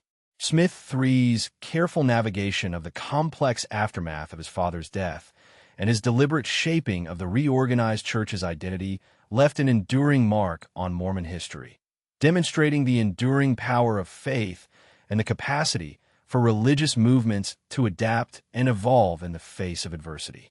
His story stands as a testament to the intricate dynamics of religious succession, the lasting impact of internal divisions, and the enduring legacy of a complex and multifaceted faith. The echoes of his leadership, whispered through the generations, continue to shape the landscape of Mormon belief, a reflection of the evolving nature of faith and the enduring power of religious conviction. The quiet strength of his resolve, a legacy etched in the annals of religious history, continues to inspire reflection on the complexities of faith and the enduring search for spiritual truth. The 19th century witnessed a blossoming of utopian ideals, experiments in communal living designed to create a more perfect society. Among these, the Oneida community, founded by John Humphrey Noyes, stands out as a particularly unique and, to modern sensibilities, controversial experiment. Noyes, a charismatic and intellectually driven figure, envisioned a society free from the perceived imperfections of traditional social structures, a vision rooted in his belief system known as perfectionism. Noyes's perfectionism, a complex theological doctrine, posited the possibility of achieving sinless perfection in this life, a radical departure from traditional Christian thought. This belief formed the bedrock of the Oneida community's social and economic organization. He believed that through communal living, shared resources, and a carefully structured social system, his followers could attain this state of spiritual perfection. This utopian vision, though radical, attracted a devoted following, individuals seeking a life free from the perceived constraints and imperfections of mainstream society. Central to the Oneida community's social structure was Noyes's concept of complex marriage. This practice, far from the conventional understanding of marriage, involved a system where all members of the community were considered married to each other, aiming to eliminate the possessive aspects of traditional relationships and foster a sense of communal unity and shared responsibility. This radical approach to relationships, while seemingly progressive in its intention to dismantle traditional power dynamics, was also highly controversial, generating significant criticism and opposition from the outside world. The Oneida community, despite its controversial social practices, achieved remarkable economic success. The community developed a thriving economy based on the collective effort of its members. They established successful businesses, particularly in the production of silverware, which became known for its high quality and innovative designs. This economic success demonstrated the potential of communal living to generate wealth and prosperity, a testament to the community's organizational skills and collaborative spirit. The community's economic achievements, however, did not come without challenges, and the inherent complexities of communal living and resource management surely played a significant role in the community's eventual dissolution. The Oneida community's unique social structures, while embodying Noyes's vision of a perfect society, also contributed to its eventual decline and dissolution. The practice of complex marriage, while intended to promote equality and communal harmony, ultimately proved unsustainable, leading to internal tensions and conflicts. The community's social experiment, while successful in some aspects, ultimately faced challenges in maintaining its unique social order in the face of changing social norms and external pressures. The inherent complexities of communal living, coupled with the controversial nature of the community's social practices, eventually led to its gradual decline. The eventual dissolution of the Oneida community marked the end of a remarkable social experiment. While the community's unique social practices and radical vision of perfectionism generated significant controversy, it also left a legacy of innovative ideas and practical achievements. The community's economic success, particularly in the field of silverware production, remains a testament to the potential of communal endeavor and collaborative effort. The Oneida community's story serves as a complex and fascinating case study in the history of utopian experiments, highlighting both the potential and the limitations of communal living and the enduring quest for a more perfect society. The legacy of John Humphrey Noyes and the Oneida community extends beyond the specifics of their social experiment. It offers a compelling example of the complexities inherent in utopian ideals, the challenges of translating visionary concepts into practical reality, and the enduring tension between individual desires and communal goals. Noyes's unique blend of religious conviction and social engineering created a community that, despite its eventual dissolution, remains a captivating and thought-provoking chapter in the history of religious and social experimentation. The whispers of their communal life, the echoes of their innovative endeavors, and the quiet reflections on their ultimate fate offer a rich tapestry of historical and social significance. The complexities of their experiment, viewed through the lens of time, serve as a valuable reminder of the constant evolution of societal norms and the enduring human quest for a more harmonious and perfect existence. The story of Oneida, a tale of both remarkable success and ultimate dissolution, continues to resonate, prompting reflection on the delicate balance between idealism and practicality in the pursuit of a better world. The mid-20th century witnessed a profound shift in American society, a gradual dismantling of deeply entrenched racial segregation and discrimination. While many figures contributed to this monumental change, Branch Rickey, the general manager of the Brooklyn Dodgers, stands out for his pivotal role in breaking the color barrier in Major League Baseball. While not a cult leader in the traditional sense, Rickey's influence and impact on American society were profound, his actions echoing through history with a power comparable to many of the more overtly ideological figures we've examined. Rickey, a man of remarkable vision and unwavering conviction, recognized the inherent injustice of baseball's segregationist policies. He understood that excluding African American players was not only morally wrong, but also a significant impediment to the sport's potential. His decision to integrate the Dodgers was not a spontaneous act, but the culmination of careful consideration, meticulous planning, and a deep understanding of the social and political landscape of the time. It required a profound courage, a willingness to challenge the status quo, and a belief in the transformative power of integration. The weight of societal expectations, the potential for backlash, and the risks to his career must have weighed heavily on his mind. Yet he persevered. Rickey's search for a suitable player to integrate the Dodgers led him to Jackie Robinson, a young athlete with exceptional talent and, crucially, a remarkable temperament.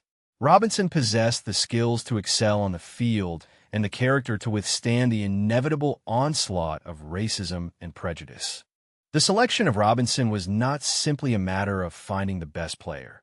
It was about finding an individual with the strength and composure to navigate a hostile environment and become a symbol of hope and resilience for a generation. Rickey's foresight in choosing Robinson was a testament to his understanding of the complexities of the situation and the need for a player who could embody both athletic excellence and unwavering grace under pressure. The decision to sign Jackie Robinson was met with considerable opposition, both within the baseball world and beyond. Many team owners and fans openly resisted the idea of integrated baseball, clinging to the prevailing racial prejudices of the era. Rickey faced intense pressure, criticism, and even threats. Yet, he remained steadfast in his commitment to integration, demonstrating an unwavering belief in the principles of fairness and equality, principles that transcended the boundaries of the sport itself. His commitment stood as a testament to his strength of character and the profound conviction behind his actions. The impact of Rickey's decision extended far beyond the baseball diamond. The integration of the Dodgers marked a significant turning point in the American civil rights movement, symbolizing a broader shift in societal attitudes towards racial equality. Robinson's success challenged the deeply ingrained racist ideologies that had long permeated American society, and in doing so, inspired countless individuals to fight for social justice. The reverberations of Rickey's actions resonated across various spheres of life, influencing not only sports but also the broader struggle for civil rights. His legacy serves as a powerful reminder of the transformative power of individual action and the importance of challenging unjust systems. Branch Rickey's legacy is not merely confined to the realm of sports. It represents a pivotal moment in American history, a testament to courage, vision, and unwavering commitment to social justice. His decision to integrate the Brooklyn Dodgers transcended the boundaries of baseball, becoming a powerful symbol of hope and progress in a nation grappling with racial inequality. The echoes of his actions continue to reverberate, serving as an inspiration to those who strive for a more just and equitable world. He may not have been a cult leader in the traditional sense, but the impact of his actions on society proved to be profound and enduring, leaving a legacy that continues to shape our understanding of social progress and the power of individual conviction. His story, one of quiet determination and profound social impact, stands as a beacon of hope, reminding us that even within the seemingly mundane, extraordinary acts of courage can reshape the world. The early to mid-20th century witnessed the rise of Father Divine and his peace mission movement, a unique blend of religious fervor and social activism that profoundly impacted the lives of many, particularly within marginalized African American communities. Unlike many of the figures we've explored, Divine's influence wasn't marked by violence or coercion, but rather by a charismatic message of love, equality, and communal living.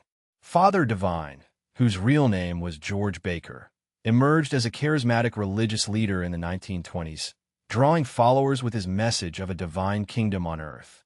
His teachings emphasized racial equality, economic justice, and communal living, creating a haven for many African Americans facing profound discrimination and hardship. The movement's communal establishments, known as heavens, provided housing, food, and a sense of belonging for those marginalized by society. These weren't simply places to live. They represented a tangible expression of Divine's teachings, offering a refuge from the harsh realities of racial segregation and poverty.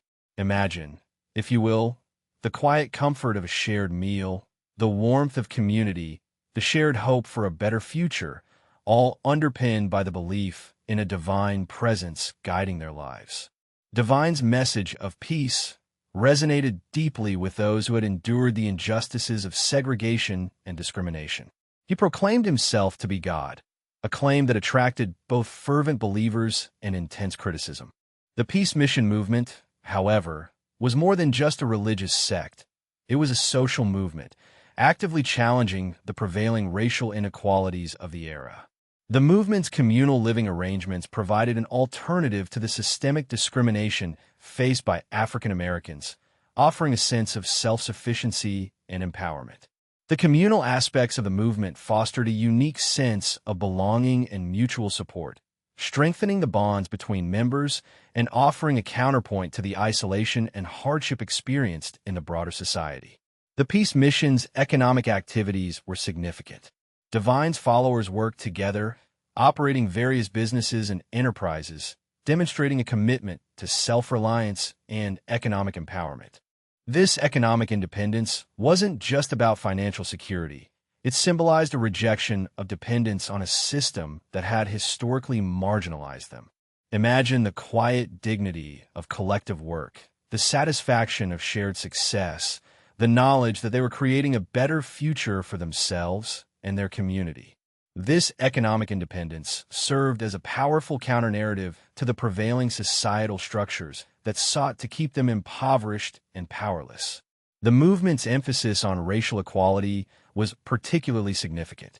In a time of deep racial segregation, the Peace Mission actively challenged racial boundaries and prejudices. Divine's message of universal love and equality transcended racial divisions, creating a space where Black and white followers lived and worked together. This integration, often viewed with suspicion or hostility by the wider society, was a powerful act of defiance and a testament to Divine's commitment to social justice. Picture the quiet strength of people living together, sharing their lives and experiences, defying societal norms, and demonstrating the potential for a more inclusive and just world. However, the Peace Mission movement was not without its controversies.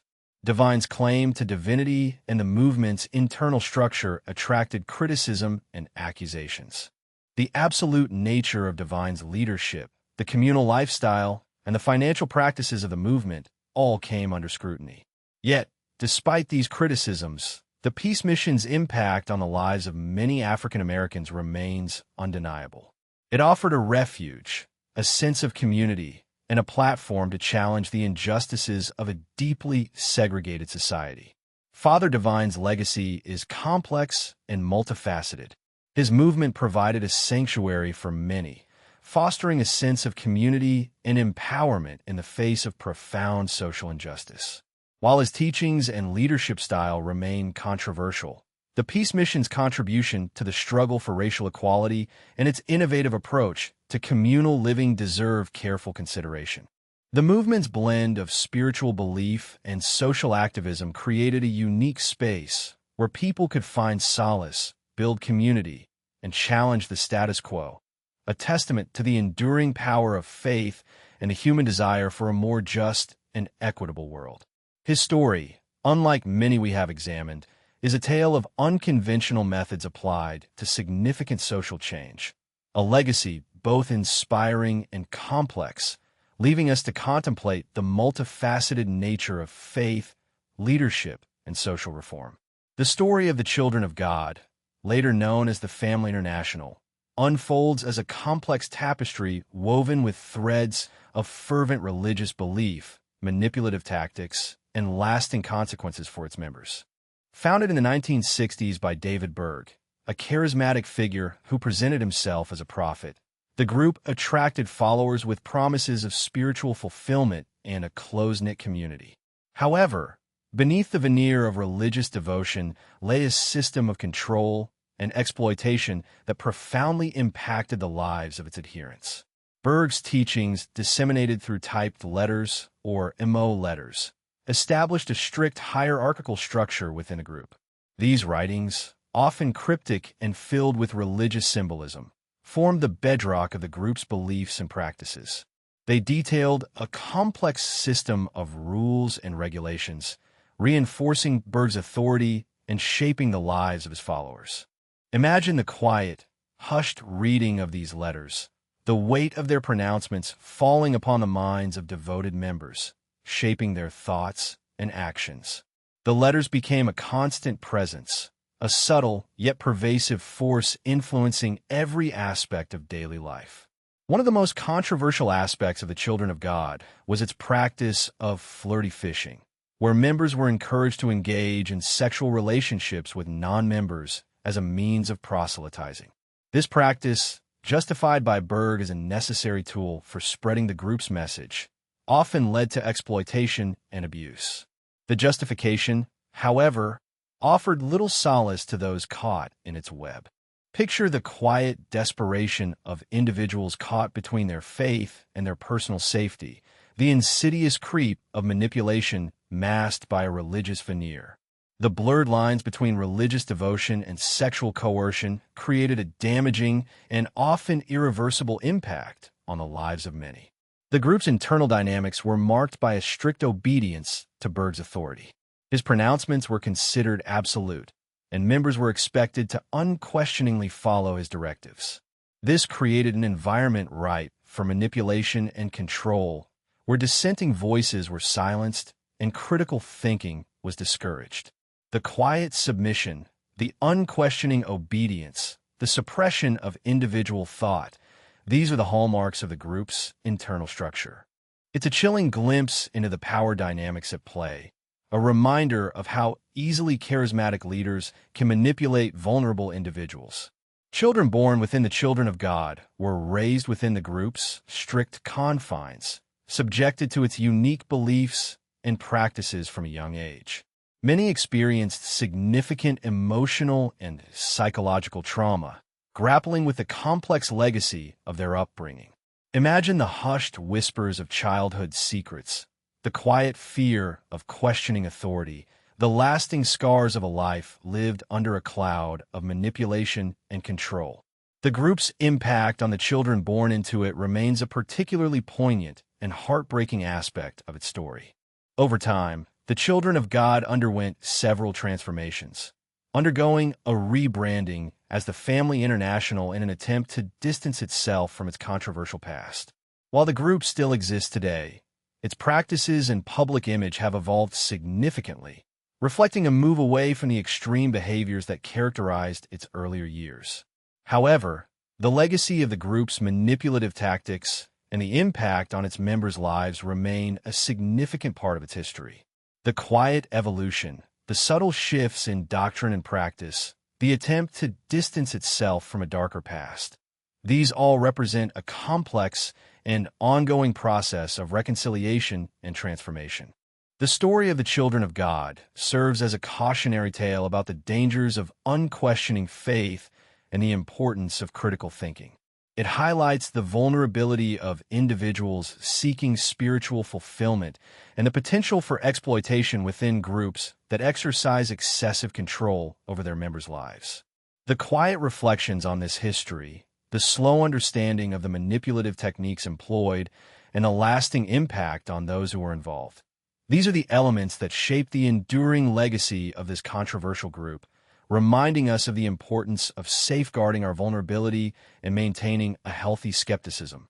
The legacy of the children of God, therefore, serves as a somber yet vital reminder of the delicate balance between faith and freedom, a balance that must always be carefully considered.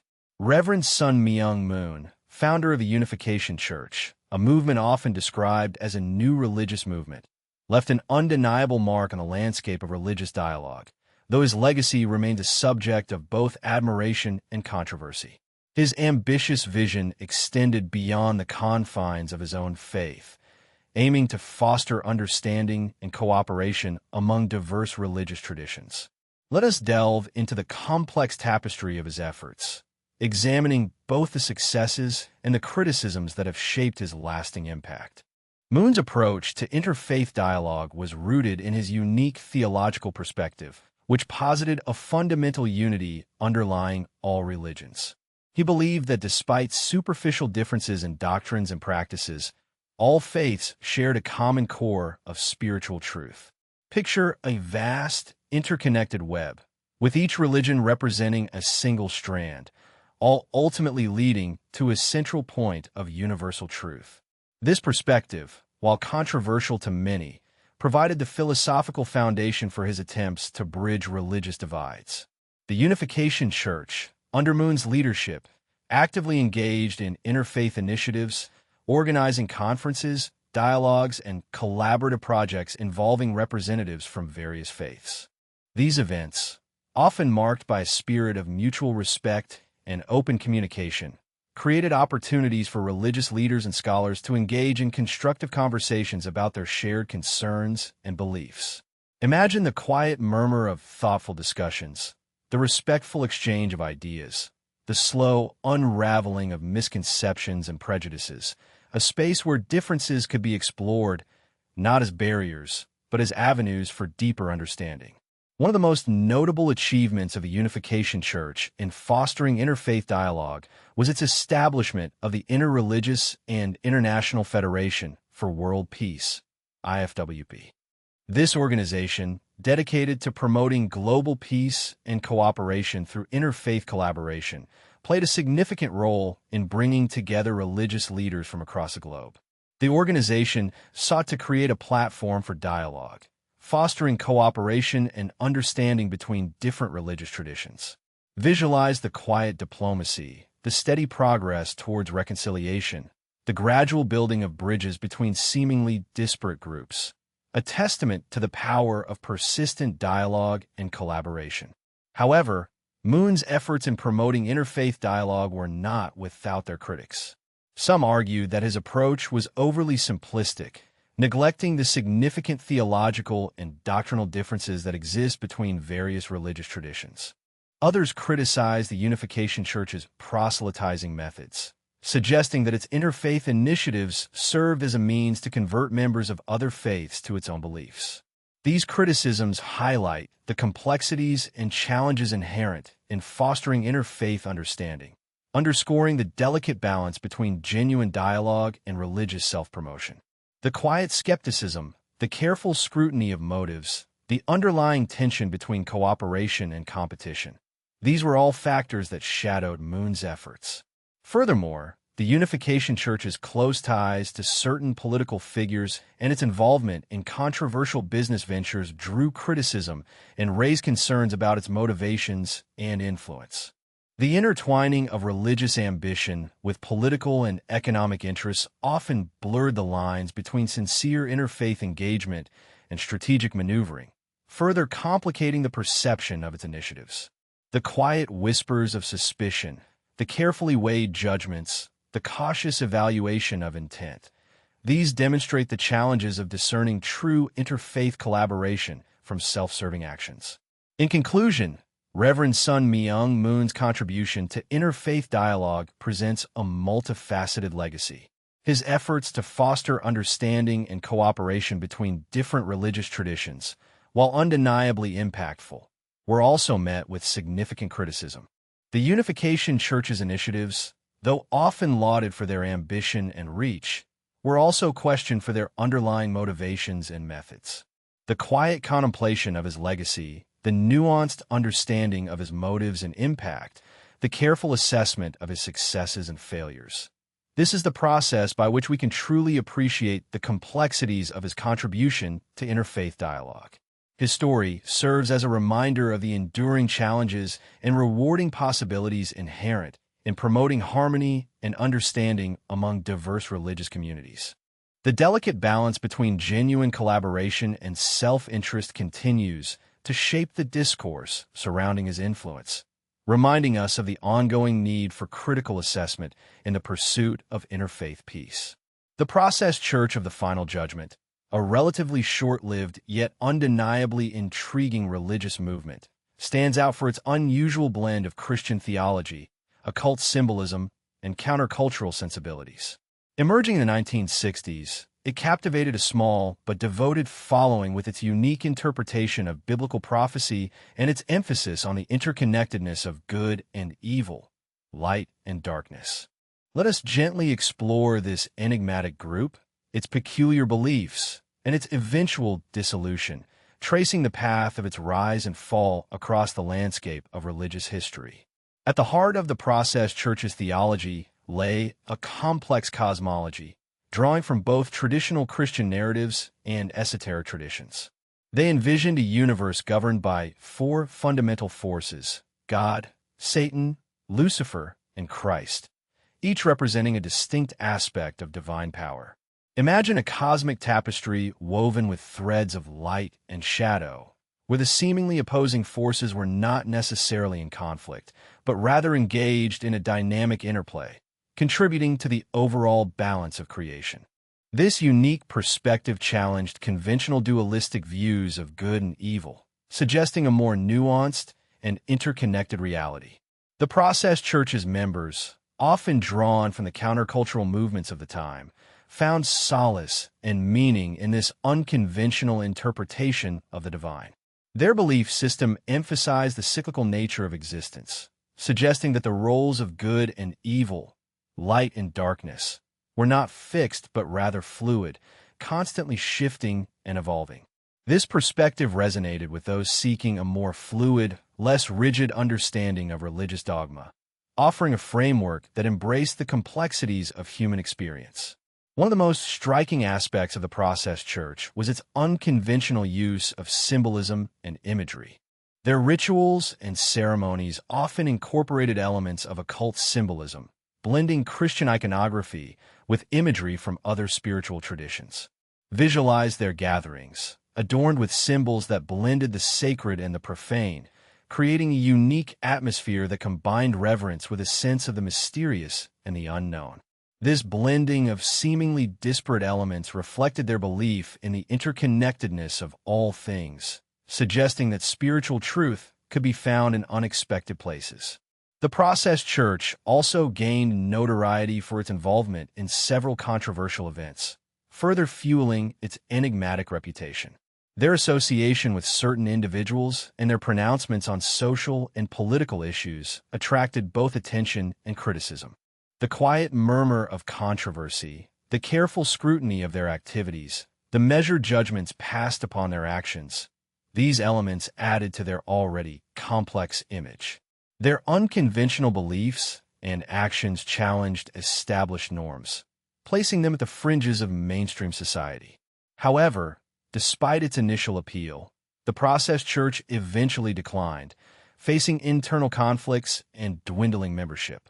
The complexities of its theology, the controversies it attracted, and the changing social and cultural landscape contributed to its gradual disintegration. The quiet fading of influence, the slow unraveling of its structure, the eventual silence that replaced its once vibrant activities, all these mark the end of this unique religious movement. Its story serves as a reminder of the transient nature of even the most compelling belief systems. The Process Church's legacy, while relatively brief, continues to intrigue students of religious movements. Its unique blend of Christian theology, occult symbolism, and countercultural ideals offers a fascinating case study in the evolution of religious beliefs and the complexities of human spirituality. The quiet contemplation of its history, the careful examination of its beliefs and practices, the thoughtful analysis of its rise and fall. These provide valuable insights into the dynamic interplay of religious expression and social context.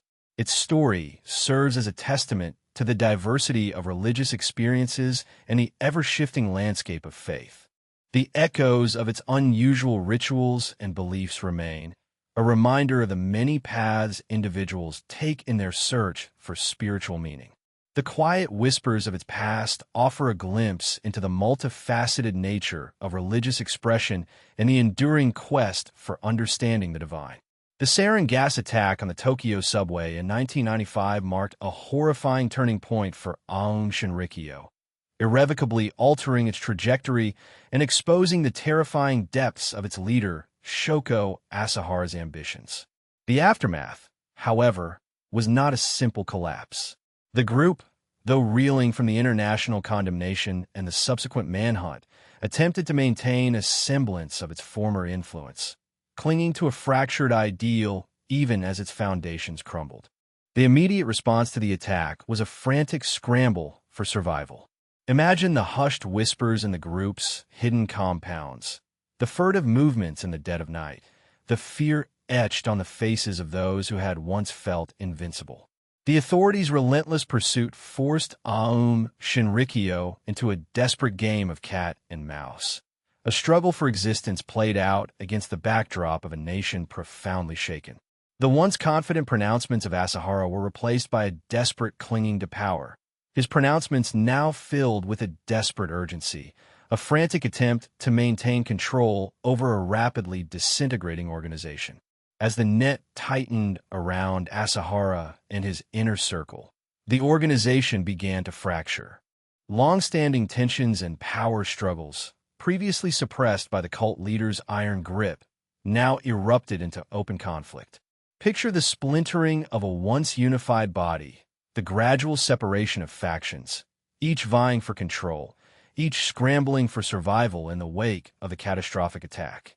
These internal divisions weakened the group significantly, making it more vulnerable to the authorities' relentless pursuit. Attempts to maintain influence, even in the face of overwhelming evidence of their crimes, were desperate and often futile. The group tried to portray the attack as a misunderstanding, a rogue operation, or even a conspiracy against them. Imagine the carefully crafted statements, the calculated denials, the attempts to spin a horrific act of violence into something less sinister. These efforts, however, were met with widespread disbelief and condemnation, further isolating Aum Shinrikyo and accelerating its decline. The organization's financial resources, once substantial, dwindled as assets were seized and donations dried up. The once opulent facilities, symbols of their power and influence, became targets of investigation and confiscation. Picture the stark contrast between the lavish lifestyle they once enjoyed and the growing sense of desperation that permeated their ranks. The once assured pronouncements of wealth and influence were replaced by a stark reality of dwindling resources and mounting pressure. The eventual capture and trial of Asahara and his senior followers marked the beginning of the end for Aum Shinrikyo. The meticulous investigation and prosecution brought to light the full extent of the group's crimes, exposing the brutality and ruthlessness of its leadership. The meticulous detailing of their crimes, the sobering account of their actions, the grim realities of their beliefs, all serve as a stark reminder of the devastating consequences of unchecked power and fanatical devotion. The decline of Aum Shinrikyo serves as a stark warning of the dangers of unchecked power and the devastating consequences of extreme ideologies. The meticulous dismantling of the organization, the careful prosecution of its members, the slow but certain unraveling of its influence, all highlighted the importance of vigilance and the need to address the root causes of extremism. The story of Aum Shinrikyo's post-attack activities is a chilling reminder of the fragility of power and the enduring consequences of violence. The quiet dismantling of their infrastructure, the gradual erosion of their influence, the slow fading of their once powerful presence. These aspects serve as a solemn testament to the importance of vigilance and the need to confront the dark side of human nature. The lingering shadows of their actions continue to remind us of the importance of understanding the forces that drive extremism and the devastating consequences of unchecked fanaticism. The hushed whispers of their past continue to echo, a somber reminder of the fragility of human ambition and the enduring weight of our collective actions. The Heaven's Gate cult, with its tragic mass suicide in 1997, stands as a chilling example of how technology and apocalyptic beliefs can intertwine, creating a potent and dangerous cocktail of faith and futuristic fantasies. Their fascination with technology wasn't simply a matter of convenience. It was deeply interwoven with their eschatological beliefs, forming a crucial component of their worldview and ultimately contributing to their demise. Imagine a group of individuals, cloaked in the muted tones of their matching uniforms, surrounded by the quiet hum of computers and the glow of monitors. These weren't mere tools. They were conduits to a higher reality, windows to a spiritual plane accessible only to the initiated. The Internet, still in its nascent stages, became not just a tool for communication, but a vital instrument in their search for salvation, a pathway to a transcendental existence beyond the confines of earthly limitations. Their belief system, a peculiar blend of Christian mysticism, UFO mythology, and New Age spirituality, found a strangely fitting expression through technology. The arrival of the Hale-Bopp comet, a celestial spectacle visible to all, became for them a sign, a harbinger of the arrival of an extraterrestrial spacecraft that would transport them to a higher level of existence. This wasn't a simple leap of faith. It was a technologically mediated spiritual journey, guided by the data they meticulously collected and analyzed through their computers. The Internet, with its nascent ability to connect individuals across vast distances, became a tool for disseminating their beliefs and recruiting new members. Imagine the hushed tones of online forums, the coded language used to communicate their unique perspective to those who might be receptive to their message. The digital world offered a level of anonymity and control that suited their clandestine nature, allowing them to cultivate a tightly knit community shielded from the scrutiny of the outside world. Their obsession with technology extended beyond mere communication. They saw technology as a key to unlocking the secrets of the universe, a means of transcending the limitations of the human body and achieving a higher state of being. The computers weren't just machines. They were tools for spiritual ascension, instruments of transformation, gateways to a reality beyond human comprehension. The meticulous tracking of celestial events, the precise calculations based on their unique interpretation of scripture and scientific data, all pointed towards a technologically facilitated escape from the confines of earthly existence. This intersection of technology and apocalyptic belief created a unique dynamic within the group. Their technological prowess wasn't simply a means to an end. It became an intrinsic part of their spiritual journey. Their belief in the impending arrival of an extraterrestrial spacecraft was not merely a matter of faith. It was a scientifically grounded prediction, supported by their meticulous data collection and analysis. This blend of faith and technology created a powerful, almost hypnotic pull, drawing them deeper into their increasingly isolated and ultimately fatal worldview. The meticulous planning of their mass suicide, the detailed preparations, the precise execution, all reflected a chilling combination of technological sophistication and unwavering faith in their impending salvation. Their actions weren't driven by irrationality or impulsive fanaticism. They were the logical conclusion of their technologically mediated worldview, a culmination of their meticulous research and unwavering belief in the promise of a higher plane of existence. The Heaven's Gate story serves as a cautionary tale, highlighting the potential dangers of an unchecked fascination with technology and the seductive power of apocalyptic beliefs.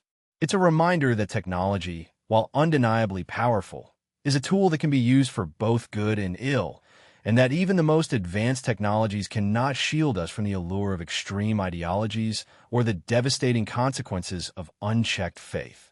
The quiet hum of their computers, now silent, serves as a poignant reminder of the potential for technology to become inextricably linked with the darkest aspects of human belief, a sobering testament to the complex interplay of faith, technology, and the human search for meaning.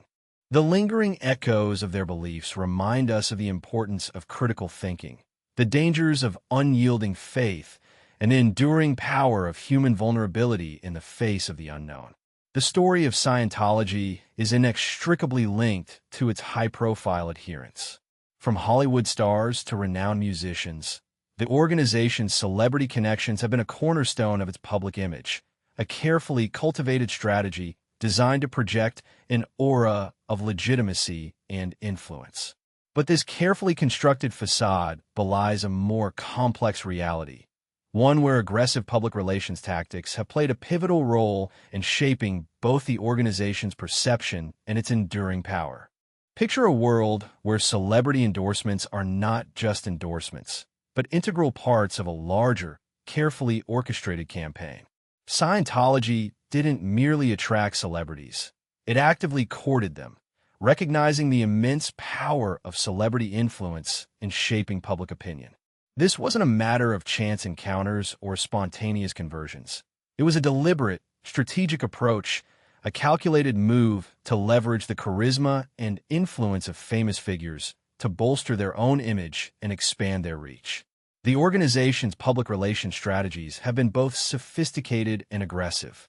Think of the carefully crafted media appearances, the strategically placed interviews, the calculated use of celebrity testimonials. These weren't spontaneous expressions of faith. They were meticulously planned events, designed to present a positive image and counter negative narratives. The organization understood the power of positive media representation and invested heavily in ensuring that its message reached a wide audience, particularly through the lens of its celebrity followers. The use of celebrity endorsements is not unique to Scientology, but the organization's approach has been particularly noteworthy for its intensity and strategic precision. It's not simply a matter of having famous people associated with the organization. It's about using those associations to shape public perception, to deflect criticism, and to attract new recruits. The celebrity connection becomes a powerful tool, a shield against scrutiny, and a magnet for those seeking spiritual guidance or a sense of belonging. The impact of these strategies has been profound. The presence of well-known celebrities has helped to normalize the organization, lending it an air of respectability and acceptance that might not otherwise have been achieved. This carefully constructed image has allowed Scientology to operate with a degree of freedom and influence that might have been unthinkable otherwise, shielding it from the level of scrutiny that other, less well-connected groups might face. However, this carefully constructed image has also been a source of controversy and criticism. The organization's aggressive tactics in protecting its image, its well-documented legal battles, and its history of silencing dissenters have cast a long shadow over its celebrity connections. The question of whether these celebrities are genuinely devoted believers or simply pawns in a larger public relations game remains a subject of ongoing debate. The relationship between Scientology and its celebrity adherents presents a complex and often paradoxical picture. It's a story of carefully constructed narratives, aggressive public relations, and the enduring power of celebrity influence. It's a testament to the organization's ability to leverage its connections to shape its public image, but also a reminder of the darker aspects of its operations and the ethical dilemmas inherent in using celebrity endorsements to promote a controversial belief system. The quiet hum of Hollywood parties, the whispered conversations in exclusive clubs, the carefully orchestrated media appearances, all these elements contribute to a narrative that is both fascinating and unsettling. It's a story of power, influence, and the complex interplay between faith, fame, and carefully constructed realities. The enduring legacy of Scientology's celebrity connections is a multifaceted one, a testament to the organization's strategic prowess, but also a reminder of the ethical complexities and potential dangers inherent in the intersection of faith and fame. The story of Scientology's celebrity connections continues to unfold, a testament to the enduring power of public relations and the persistent questions surrounding the organization's true nature. The whispers of influence, the carefully crafted narratives, and the enduring legacy of its carefully cultivated image continue to resonate, a lingering echo in the halls of power and the world of entertainment. As we draw to the close of our exploration into the lives and legacies of cult leaders, a tapestry of diverse figures and complex narratives unfolds before us. We've journeyed through centuries, across continents, witnessing the rise and fall of movements born from the fervent belief of a single individual. From the quiet pronouncements of religious reformers to the thunderous pronouncements of charismatic revolutionaries, we have witnessed the potent and often perilous power of belief. Each leader, in their unique way, embodied the potent blend of charisma, conviction, and the often unforeseen consequences of their actions. Some, like Joseph Smith, built lasting institutions that continue to shape the lives of millions. Others, like Jim Jones, led their followers to unimaginable tragedy. The spectrum of their motivations was as vast as the geographical reach of their influence. Some sought genuine spiritual transformation. Others craved power, wealth, or simply the unwavering devotion of a community. The motivations were as complex as the individuals themselves, woven from threads of ambition, idealism, and perhaps a touch of delusion. The lasting impact of these movements is undeniable. Some have left behind enduring religious institutions, their doctrines and practices shaping the lives of countless individuals across generations. Others have left behind only scars, physical, emotional, and societal, reminders of the destructive potential of unchecked power and unquestioning devotion. The echoes of their influence reverberate through time, shaping not only the religious and cultural landscapes of the world, but also the way we understand the dynamics of belief, leadership, and community. The stories we've shared tonight are not merely historical accounts. They are cautionary tales, reminders of the enduring human capacity for both extraordinary devotion and devastating self-destruction. They challenge us to examine the intricate interplay between faith, power, and the human desire for belonging. They highlight the seductive allure of charismatic leadership and the potential dangers of unquestioning obedience. In the quiet contemplation that follows this journey, we are left with lingering questions. What are the essential ingredients that foster the environment in which such movements flourish? How do individuals become so susceptible to the influence of charismatic leaders, often at the expense of their own well-being and critical judgment? And what role does society play in either fostering or preventing the rise of such powerful and potentially destructive forces? These are questions that have haunted humanity for centuries, questions that have no easy answers. Yet, by exploring the lives and legacies of these diverse figures, we gain a deeper understanding of the complex and often contradictory nature of human belief. We see the human capacity for both incredible acts of faith and staggering acts of violence. We witness the seductive power of utopian visions and the tragic consequences of their failure. As the final embers of our torchlight fade, let us carry with us a deepened appreciation for the complexities of human belief, the importance of critical thinking, and the enduring need for communities built on mutual respect and understanding. Let the echoes of these stories resonate not as warnings of doom, but as gentle reminders of the delicate balance between faith, power, and the human desire for connection. Let the quiet stillness of the night cradle you in its peaceful embrace, allowing you to reflect on the profound and often paradoxical narratives we've explored together. May the serenity of the evening bring you restful sleep and peaceful dreams. The whispers of history fade, but the lessons remain. Rest now, and allow the gentle rhythm of your breath to lull you into slumber.